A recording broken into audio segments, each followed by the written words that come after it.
12वीं शताब्दी में आज के कर्नाटक राज्य के बेगावड़ी नामक स्थान पर एक ब्राह्मण परिवार में एक बालक ने जन्म लिया। उसका नाम था बसवा, जिसे बाद में बसवण्ण के नाम से जाना गया। बाल्यकाल से ही बसवण्ण को समाज में फैली जाति प्रथा, अंधविश्वास और पाखंड से घृणा थी।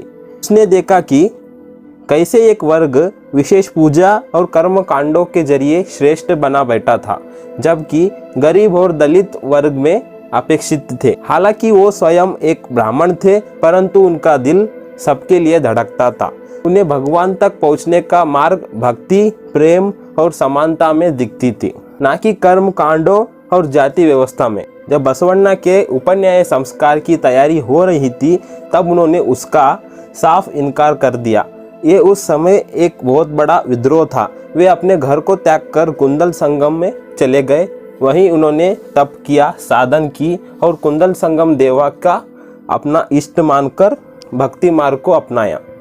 वही उन्होंने लिखे अपने पहले वचन, जो लघु और गुड़ कविता थी, जो सत्य, भक्ति और समानता की बात करती थी। समय बीता, बसवण्ण की ख्याति बढ़ी। कलुचुरी वंश के राजा बिज्जल ने उन्हें प्रधानमंत्री के रूप में आमंत्रित किया, पर बसवण्ण को सत्ता नहीं, समाज सेवा चाहिए थी।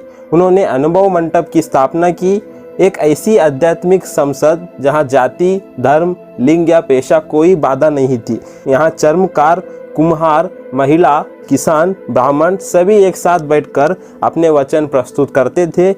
यह एक सामाजिक और आध्यात्मिक क्रांति थी। बसवण्ण के अनुयायी शरण कहलाते थे, वे जो खुद को पूरी तरह ईश्वर को समर्पित करते थे। इनमें थी अक्का महादेवी, जिन्होंने सांसारिक वस्त्र को त्याग दिए और केवल चन्नमल्लिकार्जुन नाम का नाम जपा। अल्लम प्रभु एक रहस्यमयी संत, जिनकी वाणी में गहराई थी।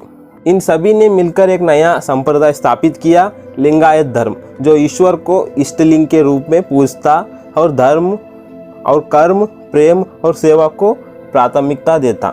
किंतु बसवण्ण के इस आंदोलन से परंपरावादी वर्ग भयभीत हो गया।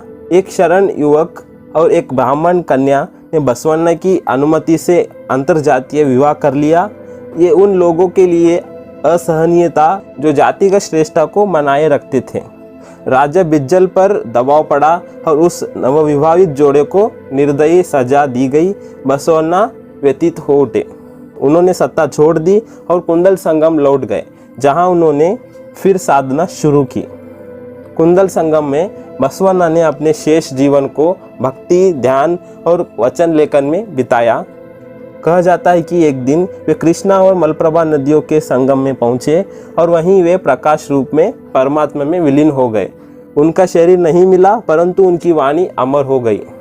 आज बसवण्ण केवल एक संत नहीं, बल्कि क्रांति के प्रतीक है। उनके 800 से भी अधिक वचन आज भी कर्नाटक और भारत में गूंजते हैं। वे बताते हैं कि ईश्वर मंदिरों में नहीं, सत्य, सेवा और समानता में है।